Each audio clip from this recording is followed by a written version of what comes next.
Are you good? Well, thank you all for braving the cold weather. I do have to put in a plug for Megan Lovely. This is the 4th year we've done this. She is way smarter than any meteorologist I've ever met because she always is able to pick the coldest, windiest day every year to hold this press conference outside. So great job again, Megan. This is absolutely the worst weather of the year, and you found it again. This certainly is our opportunity that we bring forward every year to talk about the important part of keeping citizens safe this time of year, and that's with snow and ice removal, and we're getting into that season. The staff here is already preparing for that season by ordering salt and sand. They have been training employees on safety and how to safely and efficiently operate snow plows and doing the regular maintenance on the plows. There's a lot of behind the scenes activity that you don't see. It'd be a good time to go visit behind the scenes activity when it's this cold, Ben. But just want to share a little bit with you. We have roughly 6,000 tons of salt and sand on hand today. We have about 10,000 that we have in additional reserves. And is this right? 15,000 tons total? I don't know what all of these numbers here are. It looks like an additional 15, enough to make an additional 15,000 tons of mixture if we need to. Construction of a new salt storage building is currently underway, which upon its projected completion later this year will afford us an additional 10,000 tons of salt storage capacity. So we certainly want to make sure that we have the kinds of materials to help our streets maintain a safe ability for people to navigate. So keeping a fully stocked reserve guards against restocking issues during the winter storm when salt is kind of at a high demand, as you can imagine.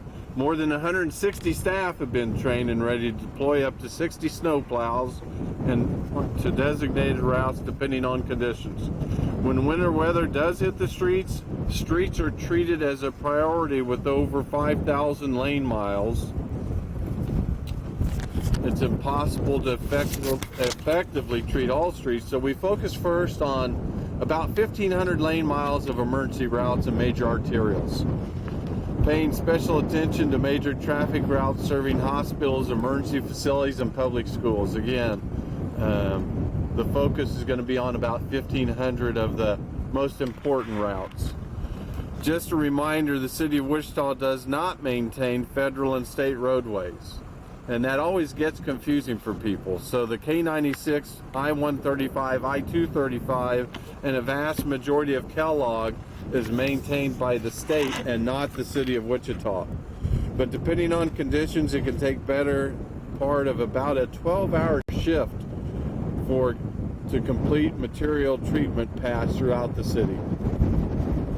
On average, we use about 500 tons of mixture for an event, so you can do the math. We have the ability to treat a lot of events, and certainly it depends on the amount of precipitation and other factors. When we do deploy our snow fighters, citizens are able to track snow plows via GPS mapping at wichita.gov/snow removal. Again, you can track that through our online app. This will show you exactly where the plows have been and help you maybe plan your route on those days when it can be a little treacherous. So, speaking of snow plows, I want to applaud the colleagues on the council for their decision to authorize more than $1.9 million for new snow equipment that will enhance our ability to do the job. Those investments will be used to replace deteriorating snow plows, salt spreaders, and other equipment. With winter seemingly lasting longer and longer, I just want this community to know that we have a staff ready and certainly capable of making sure that we can make the winter commutes as safe as we can possibly make them, and they do an outstanding job. So we've already had our first event about a week ago that we went out and prepped the streets for. I think you heard on the news that traffic count was higher than normal, and that always happens, especially I think early on when people aren't used to navigating slick streets. But I'll tell you, I thought staff did a great job. In fact, there was some negative criticism. Why are we out treating streets? So it's amazing the confusion that's out there when we have those events. So just a wrap up on one more item. We're finishing our ozone season. We had another very successful year at keeping ozone levels under the threshold that the EPA allows. That's really, really important, and I don't think I can thank citizens enough. We have been really working hard for the last several years to convey to citizens the importance of a number of different factors to help us keep the ozone levels lower in our city. We just completed it. October 31st was the last day of the official ozone season. Keeping those ozone levels make an incredible difference on our health, our community's health, and certainly the regional economy, because once we go over those thresholds, it brings some additional stipulations and penalties to us that will be expensive at the end of the day. And so by keeping those levels down, it really changes our opportunity to have a more rich economy and certainly a healthier environment. So thank you all for coming out on Megan's chosen selected day. Thank Megan for picking out the perfect day every year. And in case you have any questions in this frigid temp, I'm open to anything you might ask.